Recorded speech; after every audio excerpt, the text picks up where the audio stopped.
Shalom, shalom, shalom to the family. Street baptism back with more knowledge, wisdom, and understanding that we believe comes directly from the Father through his son, Yeshua or Yahweh or Yahusha, Hamashiach, whatever pronunciation somebody decides to use. It's all right as far as the word is concerned, as long as you call it on the Father in the name or in the reputation of his only begotten son, or believing in the reputation of his only begotten. Much love to everybody trying to follow in his footsteps. Much love to the family trying to follow in his footsteps in truth and sincerity by way of humility. We're going to get right into it. This is another video for the series of segments concerning Black or African American or diasporic history that's been covered up or hasn't been spoken about or talked about enough. So today we're looking at Wilmington, North Carolina. What about Wilmington, North Carolina? Well, here it says Wilmington insurrection of 1898. Let's look at this and see what it is.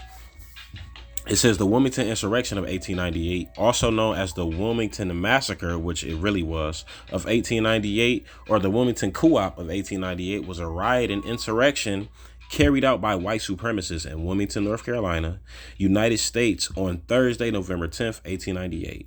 The white press in Wilmington originally described the event as a race riot caused by black people because the white press was lying.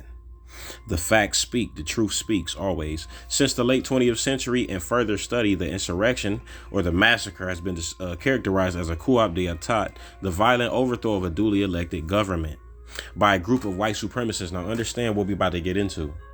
We about to get into the fact that these so-called black people, who were the majority in this city, literally, properly, or accurately, according to the system over here, elected officials. And these so-called black people consisted of mainly at that time the Republican Party, and this the rich white people, or the white supremacists who were the rich white people in this situation.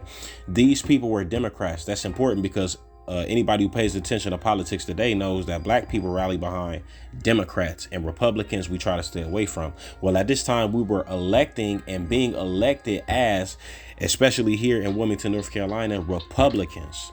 Praise the Father.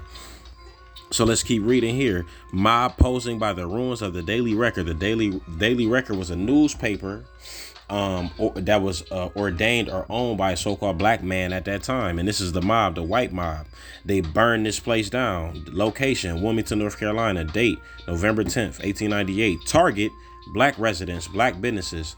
Elected fusionists. The Daily Record newspaper. Now, who were the fusionists? We're going to end up discovering that the fusionists were in so-called black individuals that were being elected that basically banded together with so-called white more poorer or looked down upon Caucasian people that were known as the Populist Party. They came together with the so-called black people at that time because they were looked down upon just like them by the rich white people or the white supremacists. So they came together. The white people came together with the poor black people. Poor black people came together with the white people, and they was trying to build something in society, and they was making it happen for a little bit of time. Who else? Well, actually, I said all that, praise God. From 1894 to 1900, North Carolina Republican Party, the North Carolina Republican Party, and the Populist Party collaborated by way of electoral fusion. This is the so-called black people here in Wilmington, and the so-called white people that were disdained or not regarded as the same by the rich white people as the same stock. It says to compete against the North Carolina Democratic Party. There's the Caucasian people, the white supremacists, the rich people. This political coalition was dubbed fusionism. That's what they called it. Anybody can look more into that as we keep reading and keep getting more information concerning what happened here. Attack type: arson, assault, murder. Attack type towards who? The target that we just read about, or the targets. Political terrorism, propaganda, meaning lies, property damage, theft, and widespread intimidation. How did they intimidate these people in a widespread manner? Well, arson, assault, murder, propaganda, property damage, and theft. Weapons, Gatling guns, over 400 personal guns, deaths, 14 to 300 estimated, and that's probably not enough. Black residents killed because they rewriting history and lying anyway. Who's to say that they was correct? Victims, estimated 2,000 displaced black Americans, estimated 20 fusionists banished. Now, why did they banish the fusionists? Because y'all might try to come back together and form something else. Y'all might as well just get on up out of here. They literally ran them off. Newspaper torched and gutted. Crazy. Meaning they took everything out of there to destroy what was in there. They burnt stuff up. True information about what was happening in that city at the time got burnt up, buried, disintegrated. It says the perpetrators, the Secret Nine, somebody named Charles Aycock, Furnifold Simmons, Joseph Daniels, and the owner, who was the owner of the News and Observer, which was a white-owned newspaper pushing forth propaganda and lies. And also Alfred M. Waddell, the assailants, the red shirts, mob of white civilians, Wilmington light infantry. All of this stuff, right? Let's look at this. Let's look at the background. In 1860, just prior to the outbreak of the American Civil War, Wilmington was majority black, and it was the largest city in the state of North Carolina, important, with a population of nearly 10,000. Numerous enslaved laborers and free people of color worked at the city's port near the water, in households as domestic servants, praise God, and in a variety of jobs as artisans and skilled workers, meaning creating things, building things, using their hands, having dexterity, having skill or wisdom.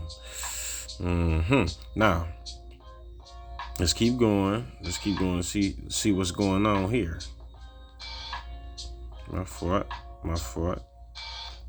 Let's see what else we can get. Let's look at this real quick, because this is what I was on. The White Declaration of Independence. This is something that was written or thought up at that time. Let's look and see what it says. Let's look at this. HistoryDaily.org. My fault, and all these links are good. This is North Carolina State University, being that this happened in North Carolina State. They pretty sure they have much information about what happened. We got more links that we can look at.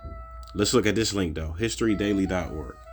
It says the White Declaration of Independence, when white supremacists overthrew the democratically elected government of Wilmington, North Carolina. It says in 1898, white supremacists permanently scarred the community of Wilmington, North Carolina, by stoking anger and resentment among white citizens, who was the Populist Party, of this formerly affluent black town, meaning they was moving on up like the Jeffersons in this town. After creating the White Declaration of Independence, the hate group attacked black people in the media. These are white supremacists. At the polls, meaning they wasn't allowing them to vote, and finally in the streets. Now, why did I say that means they wasn't allowing them to vote? Anybody can watch this video, this Vox video, and Vox is a beautiful YouTube channel. I brought this channel up, and a video from this channel up in a previous video concerning Seneca Village. Y'all should watch this video. It talks about in this video how they were literally stopping these people from voting because these people were being elected how they should have been according to how the system is run over here in America. And they still overthrew them. And they still didn't play by the rules, claiming that they came over here from Great Britain to have a better life because the rulers over there in Europe or in Great Britain didn't have the interests of the people in mind. But y'all don't either, man. Y'all just want to do your own thing. It's crazy. Well, let's keep going. It says even after they turned Wilmington into a haven for white supremacists, though the job wasn't done, white scholars and historians covered up the political games played to oust black politicians and blamed the violence on those who suffered from it the most. The real history has only recently come to light. A bustling black metropolis. We're going to read a little bit more concerning this. In 1898, Wilmington, North Carolina had a prosperous majority black population. 4 years earlier, the Republican Party and the burgeoning populist movement came together to form the aptly named Fusion Party, and this new racially diverse party defeated establishment politicians, many of them white supremacists, so they was defeating them, who comprised the Democratic Party at that time. So that's a truth. Across the board in the next two state and local elections, they weren't happy about it. So what did they start doing? White supremacists harnessed the media to turn black men into monsters. What was the horrific plan? Look at this. This is an actual illustration from that time. This is a black man. It says Negro rule. This is the propaganda they was pushing to scare people, or to scare these populist party individuals into separating from them and all. We don't want to be click tight with y'all no more. This is crazy stuff right here. This is an actual illustration from that time. The horrific plan in response to the crushing defeat. Y'all see them white women right there? Y'all see this black man wreaking havoc? Y'all see him standing on a fusion ballot box? Listen.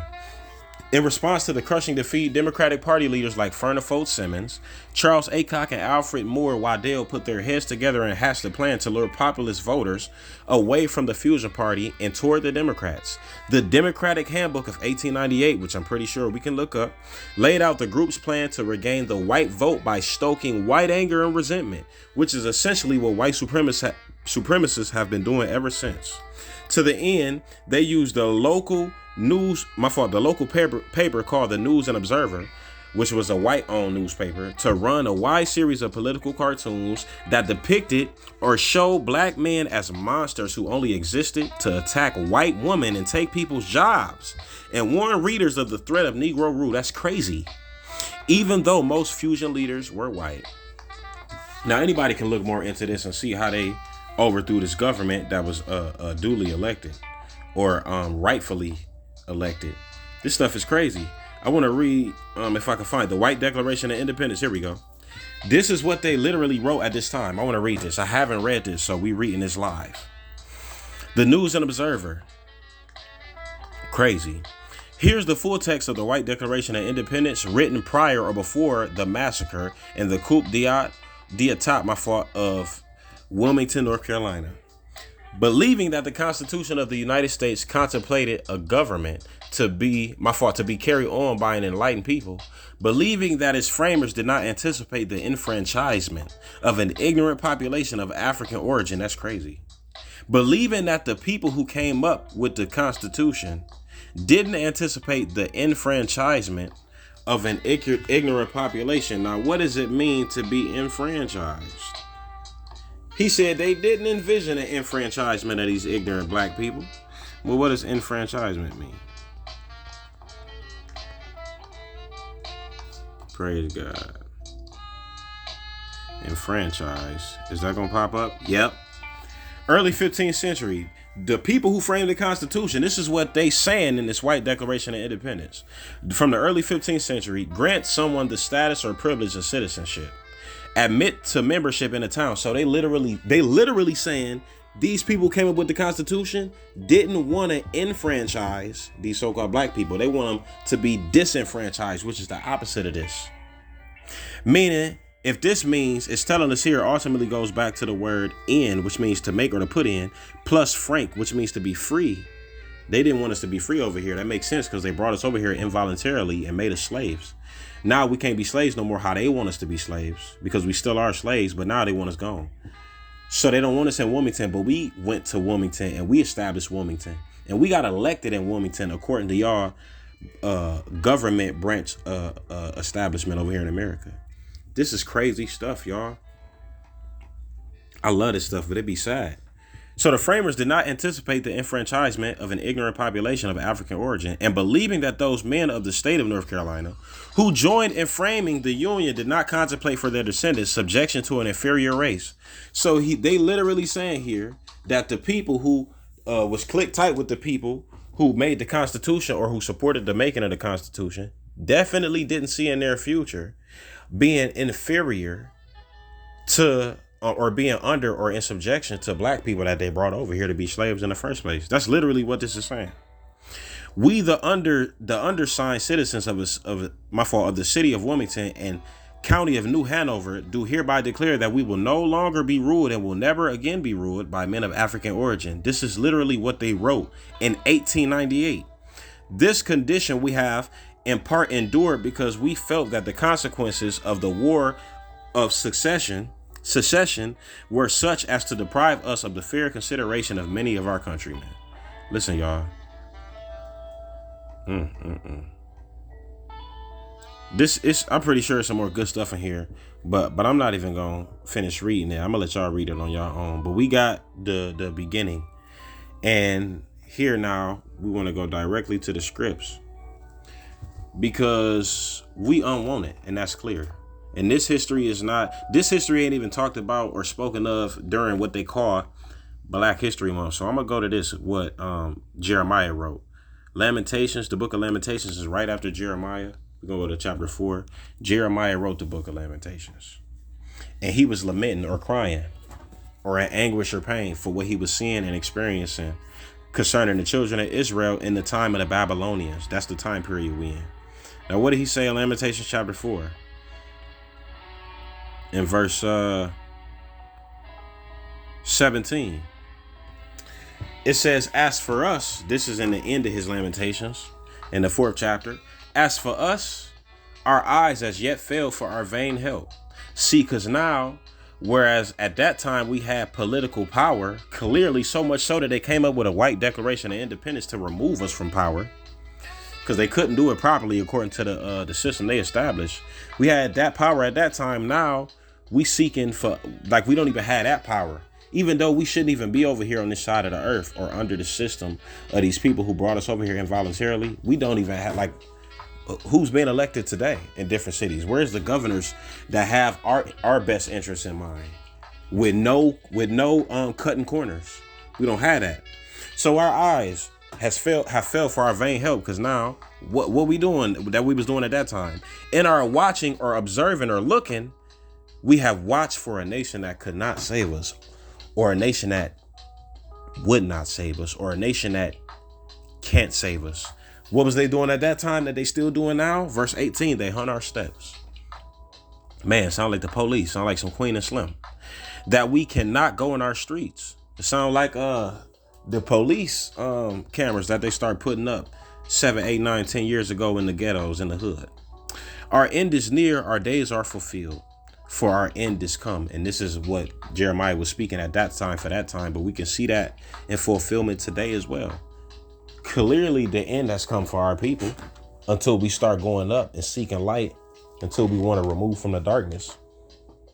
So things like this happen, and they shouldn't have been allowed. So y'all, we got to do better. But look more into Wilmington, North Carolina, and the White Declaration of Independence, and what they call here the Democratic Handbook of 1898. And y'all share this information. Praise the Father. So with that being said, Shalom, Street Baptism out.